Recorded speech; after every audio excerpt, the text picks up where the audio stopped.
Green Team Media.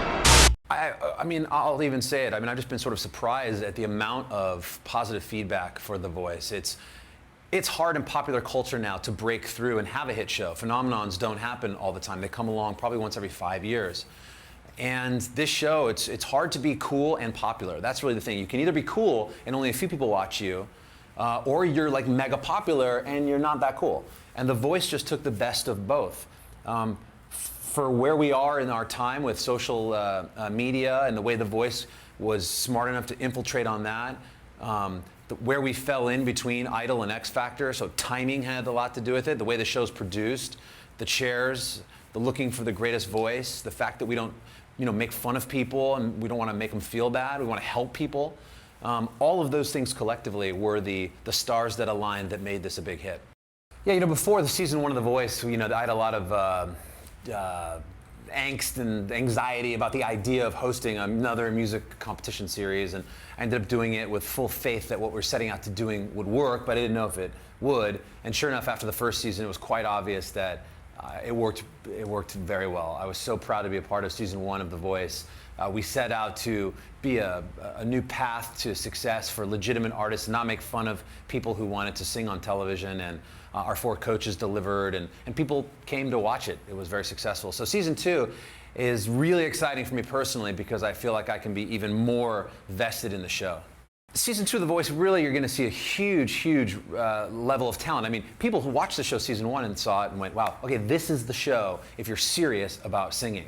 And so we had so many people come out for the auditions. I'm also a producer this year on the show, so I personally have been already heavily involved in all aspects of The Voice, both on camera and behind. So I've been a part of all the creative meetings and all the casting, and as we toured the country picking the talent, I got to firsthand witness all the great talent that would never normally audition for a TV show.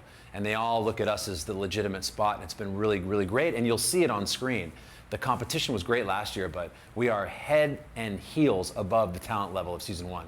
I think people look at The Voice as much different than some of the other shows because of our commitment to making quality television, not at the risk of exposing them for the sake of our comedic gain, if you will.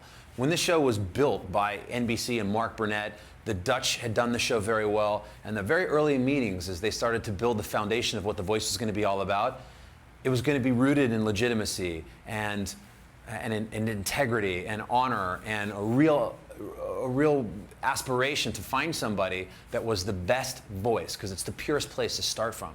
We got our coaches, and we got the biggest voice of our generation in Christina and Adam and Blake, who, not a lot of people knew of last year, but he represented the country section of America, and he ended up just probably being the biggest star of all the coaches, and CeeLo Green, and no one really knew what their chemistry would be like, and we saw it immediately that it was going to be great. There's something special about them. They're 4 now at the prime in their careers, and they just, Adam and Christina still have a little bit of a cat fight, but it's kind of brother and sister, and CeeLo's very sort of zen, and Blake's just a wild card and funny, and I think you see their chemistry now in season 2. It's almost like they've known each other for years, so it's more daring. But it's really competitive because now that Adam won season 1, the other 3 want it bad. I think I'm trying to step up my game on a lot of levels. I mean, this is a really important opportunity. I mean, it's not every day that you have a hit show on a network. I've been on NBC for over 10 years in late night, but this is my wheelhouse. I mean, to be a part of a show in prime time that sole focus is to discover the best singer. I mean, that's just like everything I'm about. And it's a well-produced show, and I'm really lucky that they've offered me a chair at that producer's table. And so, yeah, I've been involved a lot this year as opposed to last year in all aspects of how we shoot the show. It's a combination of the biggest entertainment show on TV, performance-wise on our main stage with the chairs, and then it's also this incredible storytelling through the reality side. And the power of those two brought together is really the magic behind what makes The Voice the best produced show on television. I don't have a chair, and I don't know what it would take, and all I know is that if the artists that we put up in front of our 4 coaches, we tell them nothing, they know nothing. We just try and put quality artists up that hopefully have that thing that gives you goosebumps when they sing, because if you have that voice, we feel like our coaches can mentor you and help your style. They can, which are also important, can help you with song selection and really start to build your career out. So for me, I mean, It's fun to shine a light on people who have talent but don't have a way to have it exposed. That's something that I've tried to do on my late night show. Once artists make it, they don't need me anymore. It's more fun to try and help blow people up. I'm standing in the room that is very much my own through the blind auditions, which is the first 9 hours of The Voice, and this has become like a church to me, really.